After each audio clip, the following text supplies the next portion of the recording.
ਗੁਰਮੁਖ ਸਿੰਘ ਨੇ ਜੋ ਇਹ ਗਰੁੱਪ ਅੰਦਰ ਪ੍ਰਸ਼ਨ ਲਿਖਿਆ ਹੈ, ਇਹ 1-2 ਦਿਨ ਪਹਿਲਾਂ ਹੀ ਮੈਨੂੰ ਲਿਖ ਭੇਜਿਆ ਸੀ। ਉੱਤਰ ਵੀ ਇਹਦਾ ਦੇ ਦਿੱਤਾ ਸੀ। ਸ਼ਾਇਦ ਪ੍ਰਸ਼ਨ ਨਹੀਂ ਪੜ੍ਹਿਆ, ਇਸ ਕਾਰਨ ਉਹਨੂੰ ਲੱਗਾ ਹੋਵੇਗਾ ਵੀ ਉੱਤਰ ਵੀ ਨਹੀਂ ਦਿੱਤਾ ਹੈ। ਚਲੋ ਇਸ ਬਹਾਨੇ ਦੁਬਾਰਾ ਫੇਰ ਸਮਝ ਲਓ, ਪਹਿਲਾਂ ਪ੍ਰਸ਼ਨ ਨੂੰ ਖਿਆਲ ਵਿੱਚ ਲਓ। ਪ੍ਰਭੂ ਜੀ ਪੈਰੀ ਪੈਨਾ ਜੀ, ਇਹ ਮਹਾਰਾਜ ਇਸ ਮਨ ਨੂੰ ਪੂਰੀ ਤਰ੍ਹਾਂ ਕਿਸ ਤਰ੍ਹਾਂ ਖਤਮ ਕੀਤਾ ਜਾ ਸਕਦਾ ਹੈ ਜੀ। ਆਪ ਦੀ ਅੰਮ੍ਰਿਤ ਵਚਨ ਮਨ 'ਤੇ ਚਪੇੜਾਂ ਦਾ ਕੰਮ ਕਰਦੇ ਨੇ। ਕਿਰਪਾ ਕਰਕੇ ਇਸ ਵਿਕਾਰੀ ਮਨ ਦੇ ਉੱਪਰ ਚਾਨਣਾ ਪਾਉਣਾ ਜੀ। ਥੱਲੇ ਇੱਕ ਸ਼ਬਦ ਦੀ ਇੱਕ ਪੰਕਤੀ ਵੀ ਲਿਖੀ ਹੋਈ ਹੈ, ਹਮ ਕੂਕਰ ਤੇਰੇ ਦਰਬਾਰ।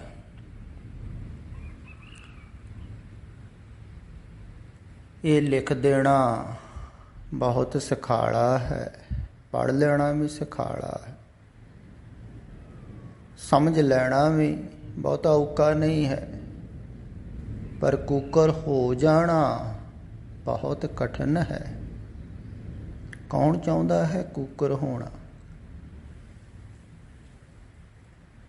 ਕੁੱਕਰ ਕਹਿੰਦੇ ਹਨ ਕੁੱਤੇ ਨੂੰ, ਭੌਂਕੇ ਆ ਗਏ ਬਦਨ ਪਸਾਰ, ਆਪਣੇ ਮਾਲਕ ਵਾਸਤੇ ਰਾਖੀ ਕਰਦਾ ਹੈ ਮਾਲਕ ਦੀ। ਦੇਖੋ ਫਿਰ ਕੁੱਤਿਆਂ ਨੂੰ ਤੁਸੀਂ ਝਿੜਕੋ ਵੀ ਮਾਰੋ ਵੀ ਤਾਂ ਵੀ ਡਰ ਨਹੀਂ ਛੱਡਦੇ, ਫਿਰ ਉੱਥੇ ਹੀ ਆਣ ਕੇ ਬੈਠ ਜਾਂਦੇ।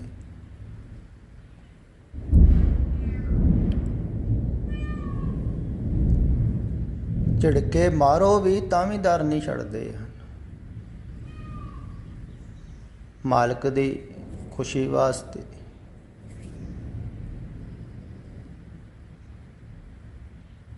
ਉਹ ਕੁੱਕਰ ਬਣੇ ਸਨ ਨਾ।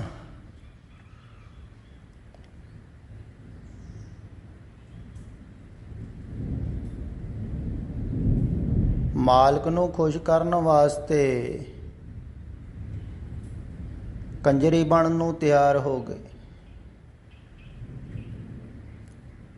ਵੀ ਅਗਰ ਮਾਲਕ ਖੁਸ਼ ਹੁੰਦਾ ਹੈ, ਗੁਰੂ ਖੁਸ਼ ਹੁੰਦਾ ਹੈ,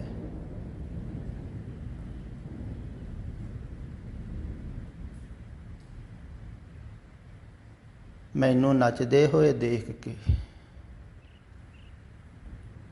ਤੇ ਨੱਚਣ ਨੂੰ ਤਿਆਰ। ਬੁੱਲੇ ਸ਼ਾਹ ਹੋ ਗਿਆ ਨਾ। ਦੇਖੋ ਫਿਰ ਆਮ ਸਧਾਰਨ ਵਿਅਕਤੀ ਨੱਚੇ ਤੇ ਬਹੁਤਾ ਕਠਿਨ ਨਹੀਂ ਹੈ ਨੱਚਣਾ। ਅਗਰ ਕੋਈ ਪ੍ਰਤਿਸ਼ਠਿਤ ਆਦਮੀ ਨੱਚੇ ਉਹਨੂੰ ਬਹੁਤ ਕਠਿਨ ਹੈ। ਤੇ ਬੁੱਲੇ ਸ਼ਾਹ ਜੀ ਜ਼ਿਆਦਾ ਪ੍ਰਤਿਸ਼ਠਿਤ ਸਨ ਆਪਣੇ ਗੁਰੂ ਨਾਲ। ਦਰਅਸਲ ਬੁੱਲੇ ਸ਼ਾਹ ਨੂੰ ਹੀ ਜ਼ਿਆਦਾ ਗੁਰੂ ਲੋਕ ਸਮਝਦੇ ਸਨ, ਗੁਰੂ ਨੂੰ ਤੇ ਉਹਦੇ ਨੂੰ ਜਾਣਦਾ ਹੀ ਕੋਈ ਨਹੀਂ ਸੀ।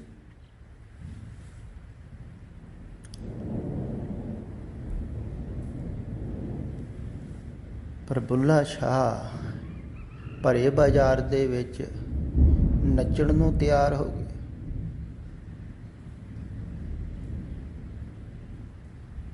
ਬਹੁਤ ਕਠਿਨ ਹੈ ਇਸਤਰੀਆਂ ਦੇ ਕੱਪੜੇ ਪਾ ਕੇ ਇੱਕ ਬਹੁਤ ਪ੍ਰਤਿਸ਼ਠਿਤ ਗੁਰੂ ਹੋਵੇ, ਜਿਹਨੂੰ ਲੋਕ ਕਹਿੰਦੇ ਹੋਣ, ਮੰਨਦੇ ਹੋਣ, ਉਹ ਨੱਚੇ। ਫਿਰ ਹੰਕਾਰ ਕਿੱਥੇ ਰਹਿ ਗਿਆ?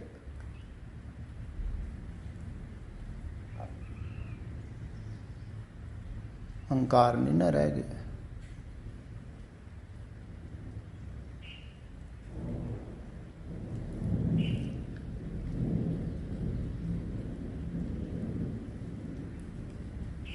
ਤੇ ਗੁਰੂ ਵਾਸਤੇ, ਗੁਰੂ ਦੀ ਖੁਸ਼ੀ ਵਾਸਤੇ, ਜਾਂ ਕਹਿ ਲਈਏ ਮਾਲਕ ਦੀ ਖੁਸ਼ੀ ਵਾਸਤੇ,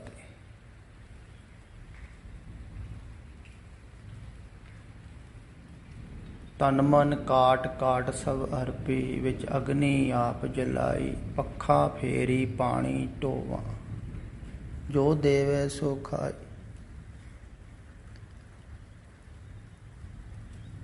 ਐਸੀਆਂ ਪੰਕਤੀਆਂ ਬਹੁਤ ਹਨ।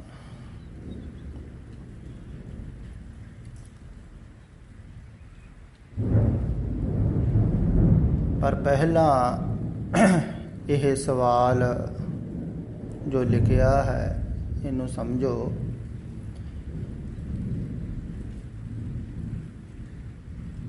ਵੀ ਹੇ ਮਹਾਰਾਜ, ਇਸ ਮਨ ਨੂੰ ਪੂਰੀ ਤਰ੍ਹਾਂ ਕਿਸ ਤਰ੍ਹਾਂ ਖਤਮ ਕੀਤਾ ਜਾ ਸਕਦਾ ਹੈ। ਜੋ ਦੂਸਰੀ ਗੱਲ ਲਿਖੀ ਹੋਈ ਹੈ ਨਾ, ਵੀ ਆਪ ਦੇ ਅੰਮ੍ਰਿਤ ਵਚਨ ਮਨ ਤੇ ਚਪੇੜਾਂ ਦਾ ਕੰਮ ਕਰਦੇ ਨੇ। ਅਗਰ ਚਪੇੜਾਂ ਦਾ ਹੀ ਕੰਮ ਕਰਦੇ ਨੇ, ਇੰਨੀਆਂ ਚਪੇੜਾਂ ਵੱਜਦੀਆਂ, ਹੋਸ਼ ਨਹੀਂ ਆਉਂਦਾ, ਜਾਗ ਨਹੀਂ ਆਉਂਦੀ।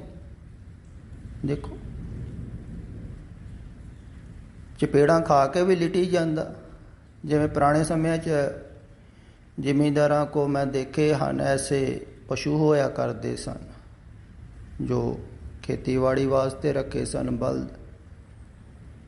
ਐਸੇ ਵੀ ਹੁੰਦੇ ਸਨ ਜਿਨ੍ਹਾਂ ਨੂੰ ਕੁੱਟੇ ਜਾਂਦੇ ਸਨ ਤਾਂ ਉਹ ਹੋਰ ਲਿਟ ਜਾਂਦੇ। ਉਹ ਕਹਿੰਦੇ ਹਨ ਕੁੱਟ ਲਓ। ਜਿੰਨਾ ਕੁੱਟਦਾ ਹੈ ਜ਼ਿਮੀਂਦਾਰ ਉਹਨਾਂ ਉਹ ਲਿਟੀ ਜਾਂਦਾ। ਹੁਣ ਕਰੂਗਾ ਤੇ ਕਰੂਗਾ ਕੀ ਜ਼ਿਮੀਂਦਾਰ? ਉਹਨੂੰ ਤਰਸ ਆ ਜਾਂਦਾ ਕੁੱਟ ਕੁੱਟ ਕੇ, ਵੀ ਹੁਣ ਨਹੀਂ। ਫਿਰ ਕੁਛ ਸਮਝਦਾਰ ਜ਼ਿਮੀਂਦਾਰ ਉਹਨੂੰ ਸਮਝ ਦਿੰਦੇ।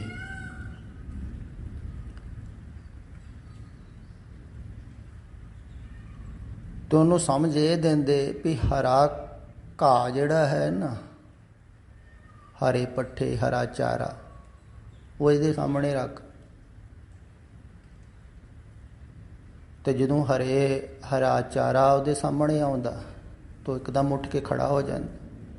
ਤਾਂ ਹਰੇ ਚਾਰੇ ਨੂੰ ਲੈ ਕੇ ਇੱਕ ਬੰਦਾ ਅੱਗੇ ਅੱਗੇ ਤੁਰ ਪੈਂਦਾ, ਉਹ ਪਿੱਛੇ ਪਿੱਛੇ ਤੁਰ ਪੈਂਦਾ। ਦੇਖੋ, ਜਿਹੜਾ ਉੱਠਣ ਨੂੰ ਤਿਆਰ ਨਹੀਂ ਸੀ, ਕਹਿੰਦਾ ਮੇਰੇ 'ਚ ਜਾਨ ਹੀ ਨਹੀਂ ਹੈ, ਮੈਂ ਹਲ ਵਾਹ ਨਹੀਂ ਸਕਦਾ ਜਾਂ ਗੱਡਾ ਖਿੱਚ ਨਹੀਂ ਸਕਦਾ, ਉੱਠ ਕੇ ਨੱਠ ਪੈਂਦਾ ਹੈ। ਕਿੱਥੋਂ ਆ ਗਈ ਤਾਕਤ? ਤੁਸੀਂ ਸੋਚੋ, ਹਰਾ ਚਾਰਾ ਦੇਖ ਕੇ ਤਾਕਤ ਆ ਗਈ ਨਾ। ਇੱਦਾਂ ਹੀ ਮਨ ਹੈ। ਮਨ ਨੂੰ ਚਾਰ ਚੁਫੇਰਿਓਂ ਹਰਾ ਚਾਰਾ ਮਿਲ ਰਿਹਾ ਹੈ ਸੰਸਾਰ ਵਿੱਚ।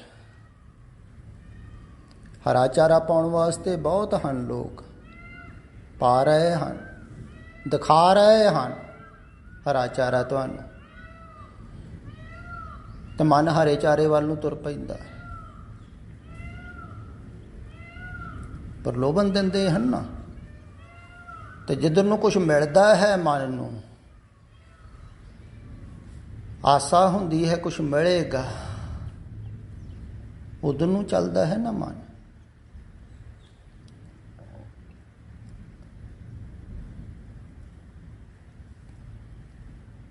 ਤੇ ਲੋਕ ਕਹਿੰਦੇ ਹਨ ਬਹੁਤ ਕੁਛ ਮਿਲੇਗਾ, ਘਰ ਘਰ ਪਾਲਸੀਆਂ ਵੰਡੀਆਂ ਜਾਂਦੀਆਂ ਹਨ ਵੀ ਕਿੰਨਾ ਨਫਾ ਹੋਵੇਗਾ, ਕਿੰਨਾ ਫਾਇਦਾ ਹੋਵੇਗਾ। ਤੇ ਮਨ ਚੱਲ ਪੈਂਦਾ ਹੈ ਹਰਾ ਚਾਰਾ ਦੇਖ ਕੇ। ਤੇ ਹਰਾ ਚਾਰਾ ਆਉਣ ਵਾਲੇ ਤੇ ਸਾਰੇ ਹੀ ਹਨ, ਪ੍ਰਲੋਭਨ ਦੇਣ ਵਾਲੇ। ਫਿਰ ਸੰਸਾਰ ਦੇ ਵਿੱਚ ਤੇ ਪ੍ਰਲੋਭਨ ਦਿੱਤਾ ਹੀ ਜਾਂਦਾ ਹੈ ਵੀ ਤੁਹਾਨੂੰ ਸੁੱਖ ਮਿਲਣਗੇ, ਖੁਸ਼ੀ ਮਿਲੂਗੀ, ਆਨੰਦ ਮਿਲੂਗਾ, ਜੇ ਮਿਲੂਗਾ ਉਹ ਮਿਲੂਗਾ। ਹਰਾ ਚਾਰਾ ਦਿਖਾਇਆ ਜਾਂਦਾ ਹੈ, ਬਲਕਿ ਖਾਣ ਨਹੀਂ ਦਿੱਤਾ ਜਾਂਦਾ ਹੈ ਹਰਾ ਚਾਰਾ। ਲੋਕ ਦਿਖਾਉਂਦੇ ਹੀ ਹਨ। ਸੁੱਖ ਮਿਲਦਾ ਕਿੱਥੇ ਹੈ? ਪਰ ਦਿਖਾਉਂਦੇ ਹਨ। ਤੁਸੀਂ ਦੇਖ ਕੇ ਤੁਰ ਪੈਂਦੇ ਹੋ ਉਸ ਬਲਦ ਵਾਂਗ ਤੇ ਚੱਲਦੇ ਰਹਿੰਦੇ ਹੋ ਵੀ ਮਿਲੇਗਾ ਨਾ ਕਦੇ ਨਾ ਕਦੇ। ਤੇ ਲੋਕ ਚੱਲ ਰਹੇ ਹਨ ਸੰਸਾਰ ਵਿੱਚ। ਫਿਰ ਕੁਛ ਧਾਰਮਿਕ ਲੋਕ ਹਨ ਉਹ ਵੀ ਹਰਾ ਚਾਰਾ ਹੀ ਦਿਖਾ ਰਹੇ ਹਨ। ਉਹ ਜ਼ਿਆਦਾ ਵਧੀਆ ਹਰਾ ਚਾਰਾ ਲੈ ਕੇ ਆਉਂਦੇ ਆ, ਤੇ ਮਨ ਉੱਧਰ ਨੂੰ ਚੱਲ ਪੈਂਦਾ ਹੈ। ਚਲੋ ਉੱਧਰੋਂ ਕੁਛ ਨਹੀਂ ਮਿਲਿਆ ਤੇ ਧਾਰਮਿਕ ਜਗਤ ਦੇ ਵਿੱਚ ਬਹੁਤ ਕੁਛ ਮਿਲੇਗਾ। ਤੇ ਇੱਧਰ ਕਿਹਾ ਜਾਂਦਾ ਹੈ ਵੀ ਇੱਥੇ ਵੀ ਬਹੁਤ ਕੁਛ ਮਿਲੇਗਾ, ਲੋਕ ਸੁਖੀਏ ਪਰਲੋਕ ਸੁਹੇਲੇ, ਇੱਥੇ ਵੀ ਬੜਾ ਸੁੱਖ ਮਿਲੂਗਾ, ਧਨ ਦੌਲਤ ਖੂਬ ਮਿਲੇਗੀ, ਮਹਿਲ ਮਾੜੀਆਂ ਬਣ ਜਾਣਗੇ, ਗੁਰੂ ਦੀ ਫੁੱਲ ਕਿਰਪਾ ਹੋਵੇਗੀ। ਗੁਰੂ ਨੂੰ ਮੰਨੋ ਤੇ ਸਹੀ, ਤੁਸੀਂ ਬੜਾ ਕਿਰਪਾਲੂ ਹੈ ਗੁਰੂ, ਫੁੱਲ ਕਿਰਪਾ ਕਰਦਾ ਹੈ। ਤਾਂ ਇੱਧਰ ਵੀ ਹੋਊਗੀ ਤੇ ਅੱਗੇ ਵੀ ਹੋਵੇਗੀ। ਇੱਥੇ ਵੀ ਹਰਾ ਚਾਰਾ ਦਿੱਤਾ ਜਾਂਦਾ। ਜਿੰਨਾ ਵੀ ਪ੍ਰਲੋਭਨ ਦਿੱਤਾ ਜਾਂਦਾ ਹੈ ਨਾ, ਕੁਛ ਵੀ ਧਾਰਮਿਕ ਲੋਕ ਦੇ ਰਹੇ ਹਨ ਕਿ ਤੁਹਾਨੂੰ ਜੇ ਮਿਲੇਗਾ, ਮੋਕਸ਼ ਮਿਲੇਗਾ, ਭਾਵੇਂ ਕਹਿ ਰਹੇ ਹਨ ਰੱਬ ਮਿਲੇਗਾ, ਮੁਕਤੀ ਮਿਲੇਗੀ, ਸੁੱਖ ਮਿਲੇਗਾ, ਆਨੰਦ ਮਿਲੇਗਾ, ਜੋ ਕੁਛ ਵੀ ਮਿਲੇਗਾ ਉਹ ਸਭ ਹੀ ਹਰਾ ਚਾਰਾ ਹੈ। ਤੋਂ ਮਿਲਣ ਦੀ ਆਸਾ ਦੇ ਵਿੱਚ ਲੋਕ ਧਾਰਮਿਕ ਹੋ ਜਾਂਦੇ ਆ, ਧਾਰਮਿਕ ਕਰਮਕਾਂਡ ਕਰਨ ਲੱਗ ਜਾਂਦੇ ਹਨ। ਤਾਂ ਮਨ ਉੱਦਾਂ ਹੀ ਰਸ ਧਰਮ ਵਿੱਚ ਵੀ ਲੈਂਦਾ ਹੈ। ਖਿਆਲ ਵਿੱਚ ਰੱਖਿਓ, ਜਿੱਦਾਂ ਸੰਸਾਰ ਵਿੱਚ ਰਸ ਲੈਂਦਾ ਹੈ, ਉੱਦਾਂ ਹੀ ਧਰਮ ਵਿੱਚ ਰਸ ਲੈਂਦਾ ਹੈ, ਸੁੱਖ ਲੈਂਦਾ ਹੈ। ਜੇ ਸੰਸਾਰੀ ਆਦਮੀ ਆਪਣੇ ਬੱਚਿਆਂ ਦੇ ਕੰਮ ਕਰਾ ਕੇ ਕਰਕੇ ਸੇਵਾ ਕਰਕੇ ਖੁਸ਼ ਹੁੰਦਾ ਹੈ, ਇੱਦਾਂ ਧਾਰਮਿਕ ਵਿਅਕਤੀ ਵੀ ਸੇਵਾ ਕਰਕੇ ਖੁਸ਼ ਹੁੰਦਾ ਹੈ। ਉਹਦੀ ਜ਼ਿਆਦਾ ਪ੍ਰਸ਼ੰਸਾ ਹੁੰਦੀ ਹੈ, ਸਗੋਂ ਜ਼ਿਆਦਾ ਮਜ਼ਾ ਆਉਂਦਾ ਹੈ। ਕਈਆਂ ਨੂੰ ਕਿਹਾ ਜਾਂਦਾ ਹੈ ਪਾਠ ਕਰੋ, ਪਾਠ ਕਰਕੇ ਖੁਸ਼ੀ ਮਿਲੂਗੀ, ਸੁੱਖ ਮਿਲੂਗਾ। ਉਹ ਪਾਠ ਕਰਦੇ ਆ, ਪਹਿਲੇ ਉਹ ਕਰਨਾ ਸ਼ੁਰੂ ਕਰਦੇ ਹਨ, ਧੀਰੇ ਧੀਰੇ ਆਦਤ ਬਣ ਜਾਂਦੀ ਹੈ। ਫਿਰ ਮਿਲੇ ਵੀ ਨਾ ਕੁਝ ਤਾਂ ਵੀ ਆਦਮੀ ਕਰਦਾ ਹੈ, ਕਿਉਂਕਿ ਆਦਤ ਬਣ ਗਈ। ਹੁਣ ਆਦਤ ਛੁੱਟਦੀ ਨਹੀਂ ਹੈ, ਜੇ ਛੱਡੂਗਾ ਤੇ ਬੇਚੈਨੀ ਹੋਵੇਗੀ। ਤੇ ਮਨ ਹੀ ਕਰ ਰਿਹਾ ਹੈ ਨਾ।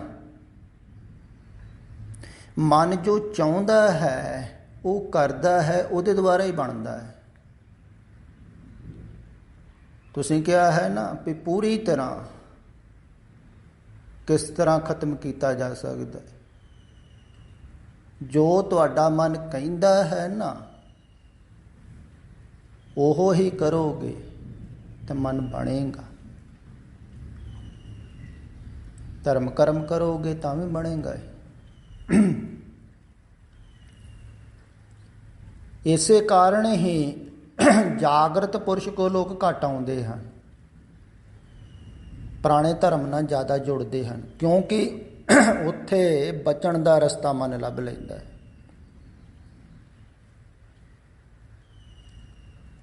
ਹੁਣ ਜਿਵੇਂ ਸਿੱਖ ਹਨ,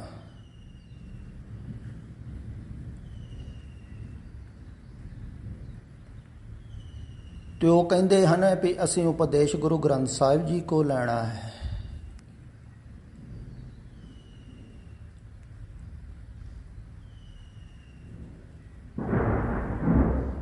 ਉਹਦੇ ਵਿੱਚ ਬਹੁਤ ਕੁਛ ਲਿਖਿਆ ਹੈ, ਬਹੁਤ ਢੰਗ ਨਾਲ ਲਿਖਿਆ ਹੈ, ਬਹੁਤ ਢੰਗ ਨਾਲ ਸਮਝਾਇਆ ਹੈ, ਤੇ ਜੋ ਉਹਨਾਂ ਦੇ ਮਨ ਨੂੰ ਠੀਕ ਲੱਗਦਾ। ਹੁਣ ਕੋਈ ਪਾਠ ਕਰ ਰਿਹਾ ਹੈ ਤਾਂ ਉਹਨੂੰ ਕਹੋ ਤੇਰੀ ਆਦਤ ਹੈ, ਇਹ ਮਨ ਦਾ ਵਿਸ਼ਾ ਬਣ ਗਿਆ। ਜਿਹੜਾ ਵਿਸ਼ਾ ਬਣ ਜਾਂਦਾ ਹੈ ਨਾ, ਉਹਦੇ ਨਾਲ ਹੀ ਮਨ ਵਿਕਾਰੀ ਹੁੰਦਾ ਹੈ। ਵਿਸ਼ਾ ਬਣ ਗਿਆ ਹੈ ਪਾਠ ਕਰਨ। ਉਹ ਕਹੂਗਾ ਫਿਰ ਸਾਡੇ ਗੁਰੂ ਨੇ ਕਿਹਾ ਹੈ ਪਾਠ ਕਰਨ, ਨਿਤੁ ਠੁਕਾਓ ਗੋਬਿੰਦ ਕੀ ਬਾਣੀ। ਕਈ ਕੀਰਤਨ ਕਰਦੇ ਹਨ, ਕਈ ਸੁਣੀ ਜਾਂਦੇ ਹਨ। ਅਜੋਕੇ ਸਮੇਂ 'ਚ ਬੜਾ ਸਿਖਾਲਾ ਹੈ, ਕੰਨਾਂ ਨੂੰ ਟੂਟੀਆਂ ਜਿਹੀਆਂ ਲਾ ਕੇ ਈਅਰ ਪਲੱਗ, ਸਾਰੀ ਦਿਹਾੜੀ ਸੁਣੀ ਜਾਂਦੇ ਹਨ। ਸਾਡੇ ਕੋਈ ਕਮਾਈ ਆਈ ਹੋਈ ਹੈ, ਉਹ ਬਹੁਤ ਸੁਣਦੇ। ਮੈਂ ਆਖਿਆ ਇਹ ਵੀ ਇੱਕ ਵਿਸ਼ਾ ਬਣ ਗਿਆ ਮਨ ਦਾ ਹੀ। ਜਿਸ ਤਰ੍ਹਾਂ ਤੈਨੂੰ ਚੰਗਾ ਲੱਗਦਾ ਹੈ ਕੀਰਤਨ ਸੁਣ ਕੇ, ਇੱਦਾਂ ਹੀ ਕਈਆਂ ਨੂੰ ਗੀਤ ਸੁਣ ਕੇ ਚੰਗਾ ਲੱਗਦਾ ਹੈ, ਮਜ਼ਾ ਆਉਂਦਾ ਹੈ। ਫਰਕ ਕਿੱਥੇ ਹੈ? ਇੱਕ ਆਦਮੀ ਗੀਤ ਸੁਣਦਾ ਹੈ ਤੇ ਧਾਰਮਿਕ ਲੋਕ ਕਹਿੰਦੇ ਹਨ ਗੀਤ ਸੁਣਨੇ ਗੰਦੇ, ਬਹੁਤ ਮਾੜੀ ਆਦਤ ਹੈ, ਇਹਨੂੰ ਛੱਡੋ, ਧਾਰਮਿਕ ਗੀਤ ਸੁਣੋ। ਹੁਣ ਹੈ ਤੇ ਇਹ ਵੀ ਗੀਤ, ਉੱਦਾਂ ਹੀ ਮਜ਼ੇ ਉਹ ਲੈਂਦਾ ਹੈ, ਇੱਦਾਂ ਹੀ ਇਹ ਗੀਤ ਸੁਣਨ ਵਾਲਾ ਲੈਂਦਾ। ਫਰਕ ਕਿੱਥੇ? ਇੱਦਾਂ ਹੀ ਕੀਰਤਨ ਸੁਣਨ ਵਾਲਾ ਲੈ ਰਿਹਾ। ਫਿਰ ਧੀਰੇ ਧੀਰੇ ਇਹ ਆਦਤ ਬਣ ਜਾਂਦੀ ਹੈ, ਫਿਰ ਛੁੱਟਦੇ ਨਹੀਂ ਹੈ। ਜਿਵੇਂ ਕਈਆਂ ਦੀ ਖਬਰਾਂ ਸੁਣਨ ਦੀ ਆਦਤ ਬਣ ਗਈ, ਦੇਖਣ ਦੀ ਬਣ ਗਈ, ਉਹ ਜਦੋਂ ਛੱਡਦੇ ਹਨ ਬੜੀ ਬੇਚੈਨੀ ਹੁੰਦੀ ਹੈ, ਕਿਉਂਕਿ ਮਨ ਦਾ ਵਿਸ਼ਾ ਬਣ ਗਿਆ ਨਾ, ਤੇ ਮਨ ਦਾ ਵਿਸ਼ਾ ਬਣ ਗਿਆ। ਪਹਿਲਾਂ ਪ੍ਰਲੋਭਨ ਦਿੱਤਾ ਜਾਂਦਾ ਹੈ, ਉਹ ਪ੍ਰਲੋਭਨ ਦਾ ਕਰਕੇ ਫਿਰ ਵਿਸ਼ਾ ਬਣ ਜਾਂਦਾ ਹੈ। ਫਿਰ ਧਾਰਮਿਕ ਲੋਕ ਜਿਹੜੇ ਹਨ ਨਾ, ਉਹ ਬੁਰੇ ਵਿਸ਼ੇ ਛੱਡਣ ਨੂੰ ਕਹਿੰਦੇ ਹਨ। ਕੁਛ ਇਹਨਾਂ ਨੇ ਖਿਆਲ ਹੈ ਵੀ ਬੁਰੇ ਵਿਸ਼ੇ ਹਨ।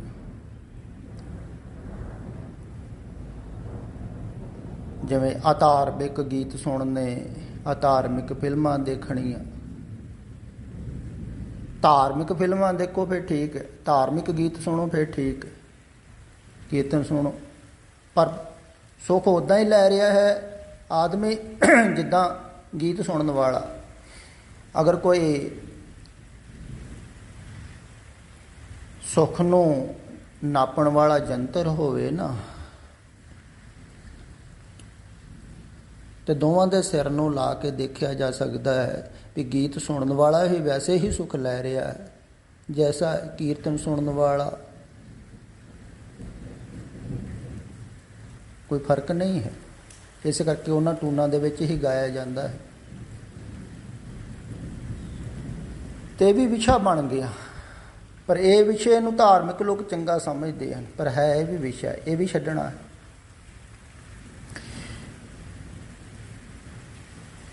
ਤੇ ਮਨ ਦੇ ਜਿੰਨੇ ਵੀ ਵਿਸ਼ੇ ਹਨ, ਮਨ ਜਿੱਧਰੋਂ ਵੀ ਸੁੱਖ ਲੈਂਦਾ ਹੈ, ਰਸ ਲੈਂਦਾ ਹੈ, ਤੇ ਜਿੱਧਰੋਂ ਵੀ ਰਸ ਲੈਂਦਾ ਹੈ, ਸੁੱਖ ਲੈਂਦਾ ਹੈ, ਮਜ਼ਾ ਲੈਂਦਾ ਹੈ, ਕਹਿ ਲਈਏ ਚੰਗਾ ਲੱਗਦਾ ਹੈ ਮਨ ਨੂੰ, ਉਹ ਵਾਰ-ਵਾਰ ਕਰਦਾ ਹੈ। ਉਹ ਹੀ ਕਰਨ ਦੇ ਨਾਲ ਦੁਬਾਰਾ ਉਹਦੀ ਆਦਤ ਬਣ ਜਾਂਦੀ, ਵਿਸ਼ਾ ਬਣ ਜਾਂਦਾ। ਇਹਨੂੰ ਹੀ ਵਿਕਾਰੀ ਮਨ ਕਿਹਾ। ਮਾੜੇ ਵਿਸ਼ੇ ਤਾਂ ਛੱਡਣੇ ਹੀ ਹਨ, ਚੰਗੇ ਵਿਸ਼ੇ ਵੀ ਵਿਸ਼ੇ ਹੀ ਹਨ। ਤੇ ਇਹਨਾਂ ਵਿਸ਼ਿਆਂ ਨੂੰ ਵੀ ਛੱਡਣਾ ਹੈ, ਪਰ ਚੰਗੇ ਵਿਸ਼ਿਆਂ ਨੂੰ ਛੱਡਣਾ ਬਹੁਤ ਕਠਿਨ ਹੈ। ਇਸ ਕਰਕੇ ਧਾਰਮਿਕ ਆਦਤਾਂ ਨੂੰ ਛੱਡਣਾ ਕਠਿਨ ਹੈ। ਅਧਾਰਮਿਕ ਆਦਤਾਂ ਨੂੰ ਲੋਕ ਛੱਡ ਦਿੰਦੇ ਆ। ਹੁਣ ਧਾਰਮਿਕ ਆਦਤ ਕਿਸੇ ਦੀ ਪੈ ਗਈ, ਕਈ ਤੀਰਥਾਂ 'ਤੇ ਤੁਰੇ ਫਿਰਦੇ ਆ, ਧਾਰਮਿਕ ਸਥਾਨਾਂ 'ਤੇ। ਕਈਆਂ ਦੀ ਬਾਹਰ ਪਾਠ ਕਰਨ ਦੀ ਆਦਤ ਪੈ ਗਈ, ਕਈਆਂ ਦੀ ਕੀਰਤਨ ਕਰਨ ਦੀ ਪੈ ਜਾਂਦੀ, ਕਈਆਂ ਨੇ ਜਥੇ ਬਣਾਏ ਹੋਏ ਵੈਸੇ ਹੀ ਆਦਤ ਬਣ ਗਈ। ਉਹ ਛੱਡਣੀ ਔਖੀ ਹੈ, ਕਿਉਂਕਿ ਉਹਦੇ ਵਿੱਚ ਮਨ ਨੂੰ ਪ੍ਰਸ਼ੰਸਾ ਵੀ ਮਿਲਦੀ ਹੈ, ਲੋਕ ਸਤਿਕਾਰ ਕਰਦੇ, ਚੰਗਾ ਲੱਗਦਾ। ਨਾਲੇ ਇਹ ਵੀ ਖਿਆਲ ਬਣਿਆ ਰਹਿੰਦਾ ਅਸੀਂ ਧਾਰਮਿਕ ਹਾਂ, ਧਾਰਮਿਕ ਕਰਮ ਕਰ ਰਹੇ, ਇਹਦਾ ਫਲ ਮਿਲੂਗਾ ਬਹੁਤ, ਖਿਆਲ ਬਣਿਆ ਰਹਿੰਦਾ ਹੈ ਨਾ। ਪਾਠ ਪੂਜਾ ਇੰਨੀ ਕਰਦੇ ਆ, ਇੰਨਾ ਕੀਰਤਨ ਸੁਣਦੇ ਆ, ਕਿੰਨਾ ਨਾ ਫਲ ਮਿਲੂਗਾ। ਕੀਰਤਨ ਤੁਸੀਂ ਆਪਣੇ ਮਜ਼ੇ ਵਾਸਤੇ ਸੁਣ ਰਹੇ ਹੋ, ਤੇ ਫਲ ਕੀ ਮਿਲੂਗਾ?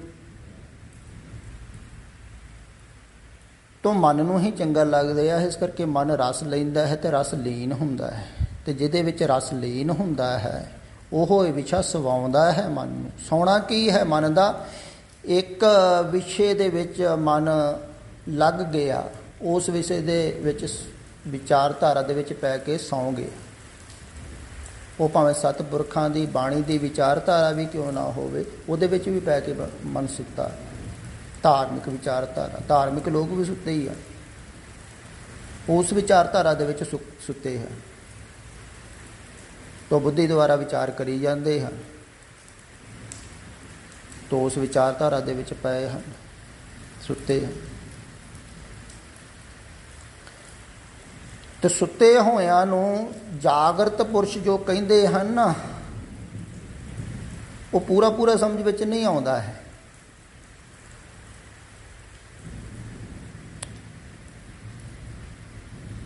ਕਿਉਂਕਿ ਉਹ ਤੇ ਜਾਗ ਕੇ ਸਮਝ ਵਿੱਚ ਆਵੇਗਾ। ਤੇ ਇਸ ਕਰਕੇ ਅਰਥ ਵੀ ਆਪਣੇ ਢੰਗ ਦੇ ਨਾਲ ਕੱਢਦੇ ਹਨ। ਤੋ ਜੋ ਵੀ ਅਰਥ ਕੱਢਦੇ ਹਨ ਉਹਦੇ ਨਾਲ ਮਨ ਹੋਰ ਸੌਂਦਾ ਹੈ। ਇਸ ਕਰਕੇ ਧਾਰਮਿਕ ਲੋਕਾਂ ਦਾ ਮਨ ਹੋਰ ਸੌਂਦਾ ਹੈ, ਹੋਰ ਵਿਸ਼ੇ ਵਿਕਾਰਾਂ ਦੇ ਵਿੱਚ ਲੱਗ ਜਾਂਦਾ ਹੈ, ਹੋਰ ਲੱਗਾ ਹੋਇਆ, ਧਾਰਮਿਕ ਢੰਗ ਦੇ ਨਾਲ ਸੌਂ ਜਾਂਦੇ।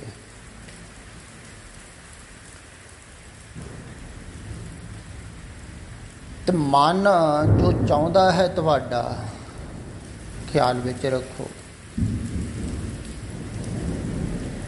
ਜੋ ਵੀ ਚਾਹੁੰਦਾ ਹੈ ਉਹ ਸਾਰੀ ਹੀ ਚਾਹਤ ਨੂੰ ਛੱਡਣਾ ਹੋਵੇ,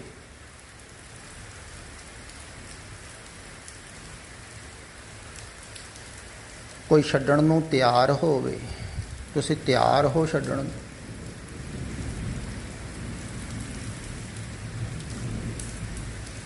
ਅਗਰ ਪੂਰੀ ਤਰ੍ਹਾਂ ਛੱਡਣ ਨੂੰ ਤਿਆਰ ਹੋ ਵੀ ਜੋ ਵੀ ਚਾਹੁੰਦਾ ਹੈ, ਫਿਰ ਉਹਦੇ ਵਿੱਚ ਆ ਵੀ ਚਾਹਤ ਸ਼ਾਮਲ ਹੋ ਜਾਵੇ ਕਿ ਜੋ ਤੁਸੀਂ ਆਹ ਲਿਖੀ ਹੋਈ ਹੈ, ਮਨ ਨੂੰ ਪੂਰੀ ਤਰ੍ਹਾਂ ਕਿਸ ਤਰ੍ਹਾਂ ਖਤਮ ਕੀਤਾ ਜਾ ਸਕੇ, ਇਹ ਵੀ ਮਨ ਹੀ ਕਹਿ ਰਿਹਾ ਹੈ। ਖਿਆਲ ਵਿੱਚ ਰੱਖੋ, ਇਹ ਵੀ ਚਾਹਤ ਹੈ ਤੁਹਾਡੀ ਕਿ ਮਨ ਨੂੰ ਖਤਮ ਕਰਕੇ ਤੇ ਫਿਰ ਪਤਾ ਨਹੀਂ ਕੁਛ ਮਿਲੇਗਾ। ਇਹ ਵੀ ਖਿਆਲ ਹੀ ਹੈ ਨਾ ਕਿ ਖਤਮ ਹੋ ਗਿਆ ਕਹਿੰਦੇ ਹਨ ਮਨ, ਤੇ ਫਿਰ ਰੱਬ ਮਿਲੇਗਾ ਜਾਂ ਕੁਛ ਮਿਲੇਗਾ।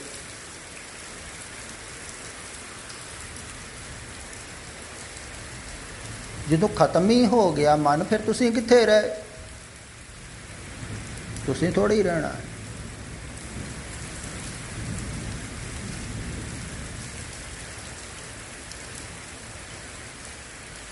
ਇੱਥੇ ਬਿਮਾਰੀ ਤੇ ਬਿਮਾਰ ਅਲੱਗ-ਅਲੱਗ ਨਹੀਂ ਹਨ ਨਾ, ਇਹ ਗੱਲ ਖਿਆਲ ਵਿੱਚ ਰੱਖੋ।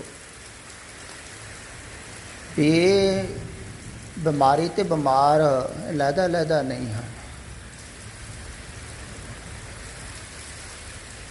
ਇੱਥੇ ਜੋ ਬਿਮਾਰ ਹੈ ਨਾ, ਇਹੋ ਹੀ ਬਿਮਾਰੀ, ਮਨ ਹੀ ਬਿਮਾਰੀ, ਮੈਂ ਹੀ ਬਿਮਾਰੀ, ਹਉਮੈ ਹੀ ਰੋਗ ਹੈ।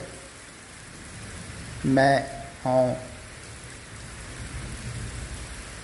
ਇਸ ਕਰਕੇ ਹਉ ਮੈਂ ਆਪਣੇ ਆਪ ਨੂੰ ਖਤਮ ਕਰਨ ਬਾਰੇ ਵੀ ਨਹੀਂ ਸੋਚ ਸਕਦੀ।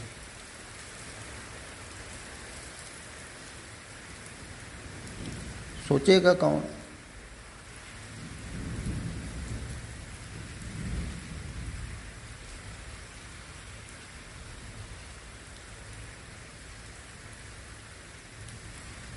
ਅਗਰ ਸੋਚੇਗਾ ਵੀ ਖਤਮ ਕਰਨ ਵਾਸਤੇ ਵੀ ਮੈਂ ਆਪਣੇ ਆਪ ਨੂੰ ਖਤਮ ਕਰਨਾ, ਕਰੇਗਾ ਕੌਣ?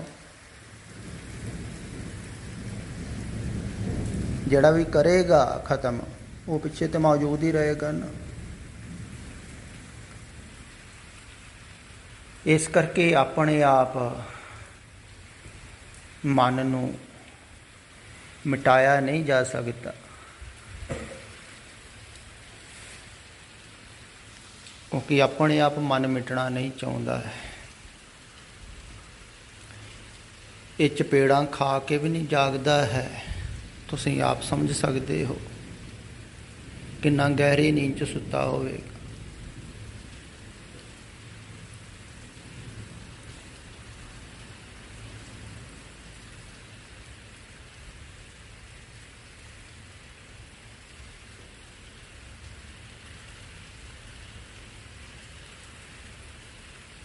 ਤੇ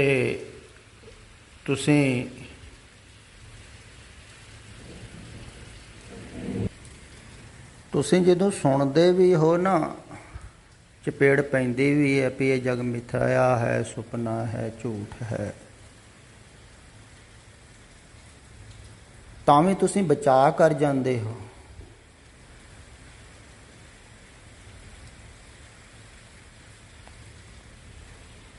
ਕਿੱਧਰ ਭੱਜੇ ਫਿਰਦੇ ਹੋ?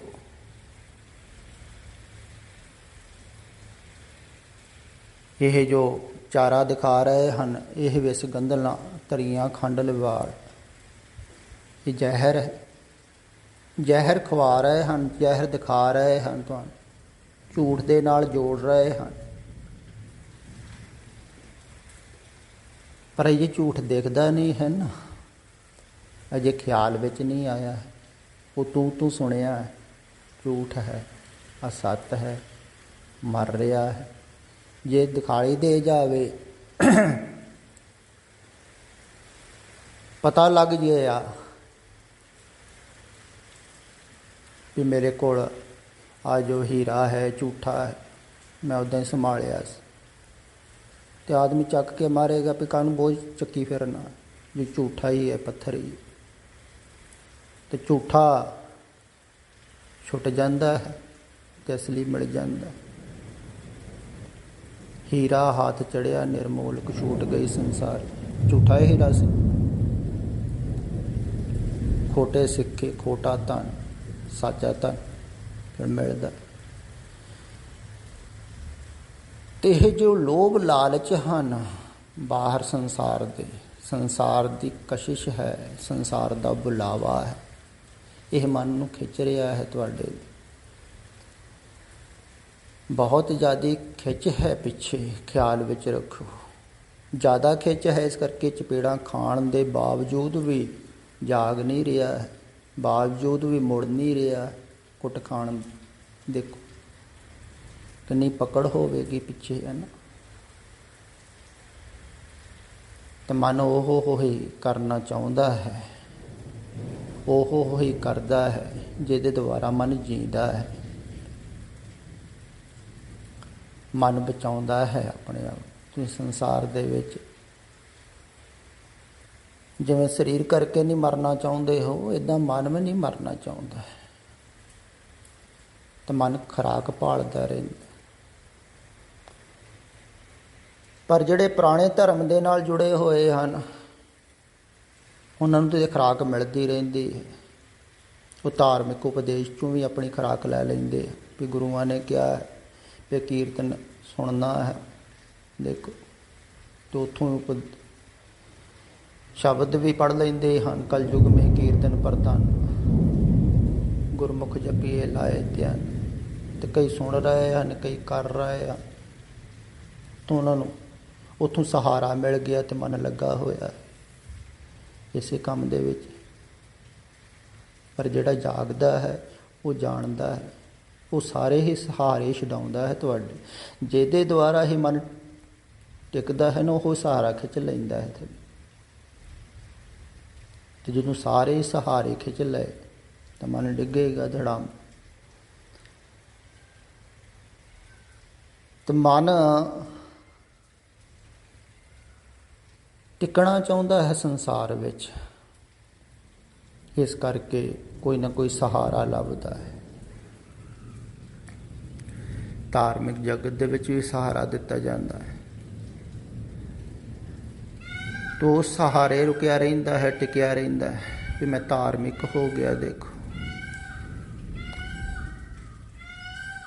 ਪਾਠ ਪੂਜਾ ਕਰਦਾ, ਇੰਨੇ ਪਾਠ ਕਰ ਲੈਂਦਾ, ਉਹਨੂੰ ਆਸ਼ਵਾਸਨ ਮਿਲਿਆ ਰਹਿੰਦਾ ਵੀ ਕੁਛ ਕਰ ਰਿਹਾ।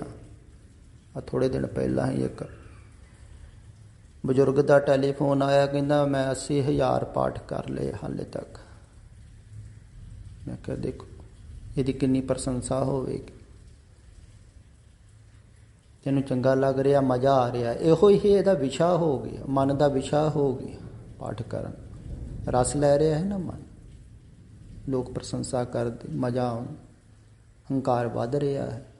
ਅਤੇ ਪਾਠ ਕਰਨਾ ਤਾਂ ਉਲਟਾ ਕੰਮ ਹੋ ਗਿਆ। ਮਨ ਮਿਟ ਥੋੜ੍ਹੀ ਰਿਹਾ ਹੈ, ਮਨ ਬਲਵਾਨ ਹੋ ਰਿਹਾ। ਤਾਂ ਇੱਦਾਂ ਹੀ ਕਈਆਂ ਦਾ ਮਨ ਬਲਵਾਨ ਹੁੰਦਾ ਹੈ, ਸਾਧਨਾ ਕਰਕੇ, ਧਿਆਨ ਕਰਕੇ, ਨਾਮ ਜਪ ਕੇ, ਸਿਮਰਨ ਕਰਕੇ। ਜੋ ਕੁਛ ਵੀ ਮਨ ਦੁਆਰਾ ਤੁਸੀਂ ਕਰੋਗੇ, ਜੋ ਤੁਹਾਡੇ ਮਨ ਨੂੰ ਭਰਦਾ ਹੈ, ਭਰੇਗਾ ਹੀ।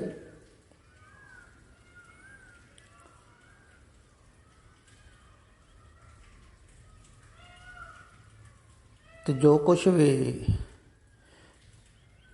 ਤੁਸੀਂ ਮਨ ਦੁਆਰਾ ਕਰਦੇ ਹੋ, ਉਹਦੇ ਦੁਆਰਾ ਮਨ ਹੀ ਭਰਦਾ ਹੈ।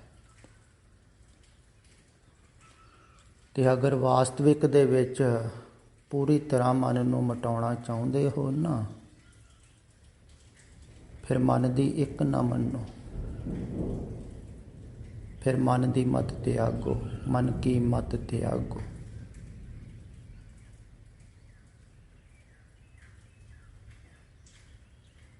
ਹਰ ਜਨ ਇਹਾ ਬਾਤ ਕਠਿਨ, ਕਠਿਨ ਤੇ ਹੈ, ਬਹੁਤ ਔਖੀ। ਮਨ ਜੋ ਸੋਚੇ ਉਹ ਕਰੋ ਨਾ ਤੁਸੀਂ, ਮਨ ਜੋ ਚਾਹੇ ਉਹ ਕਰੋ ਨਾ ਤੁਸੀਂ। ਇਸੇ ਕਾਰਨ ਹੀ ਔਖਾ ਹੈ ਨਾ। ਜੀਂਦੇ ਜੀ ਜਾਗਰਤ ਪੁਰਸ਼ ਕੋ ਰਹਿਣਾ ਕਠਿਨ ਹੈ, ਕਿਉਂਕਿ ਮਨ ਦੀ ਮੱਤ ਛਡਾਉਂਦਾ ਹੈ। ਗੁਰ ਕੀ ਮਤ ਤੋਂ ਲੇਹ ਆਣ, ਭਗਤ ਬਿਨਾ ਬਹੁ ਡੂਬੇ ਸੇ। ਤੋ ਜਾਣਦਾ ਹੈ ਜਦੋਂ ਤੁਹਾਡੀ ਮੱਤ ਛੁੱਟ ਗਈ ਨਾ, ਤਾਂ ਇੱਧਰ ਜਿਹੜੀ ਮੱਤ ਹੈ ਨਾ, ਇਹ ਪ੍ਰਮਾਤਮਾ ਦੁਆਰਾ ਚੱਲ ਰਹੀ ਹੈ, ਤੇ ਮੱਤ ਦੇ ਵਿੱਚ ਲੀਨ ਹੋ ਜਾਂਦੀ, ਇੱਕੋ ਹੀ ਹੋ ਜਾਂਦੀ। ਫਿਰ ਮੱਤ ਦਾ ਫਰਕ ਨਹੀਂ ਰਹਿੰਦਾ। ਫਿਰ ਆਪਣਾ ਮਤਾ, ਗੁਰੂ ਦਾ ਮਤਾ ਜਾਂ ਪ੍ਰਮਾਤਮਾ ਦਾ ਮਤਾ ਭਿੰਨ ਨਹੀਂ ਹੁੰਦਾ। ਜਦੋਂ ਛੁੱਟ ਹੀ ਗਈ, ਮਤਾ ਹੀ ਛੁੱਟ ਗਿਆ, ਚਾਹਤ ਹੀ ਛੁੱਟ ਗਈ, ਖਿਆਲ ਹੀ ਛੁੱਟ ਗਿਆ ਵੀ ਆਪਾਂ ਕੁਝ ਖਿਆਲ ਹੀ ਨਹੀਂ ਕਰਨਾ, ਸੋਚਣਾ ਹੀ ਨਹੀਂ। ਦੱਸੋ ਹੁਣ ਜੋ ਵੀ ਹੋਵੇ ਹੋਵੇ।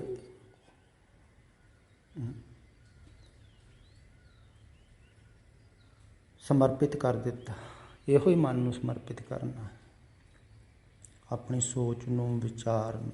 ਇੱਕਦਮ ਨਹੀਂ ਹੋ ਜਾਵੇਗੀ, ਇਹਦੇ ਵਾਸਤੇ ਵੀ ਕਾਫੀ ਸਮਾਂ ਲੱਗੇਗਾ, ਹੌਲੀ ਹੌਲੀ ਹੋਵੇ।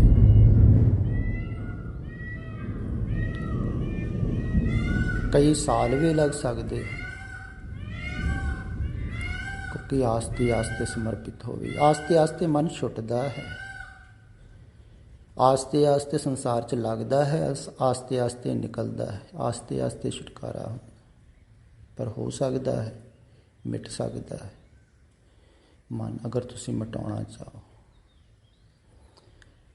ਮਨ ਮਰੇ ਧਾਤ ਮਰ ਜਾਏ, ਬਿਨ ਮਨ ਮੂਏ ਕੈਸੇ ਹਰ ਪਾਏ। ਫਿਰ ਦੌੜ ਖਤਮ ਹੋ ਜਾਵੇਗੀ ਜਦੋਂ ਮਨ ਮਰ ਜਾਵੇਗਾ।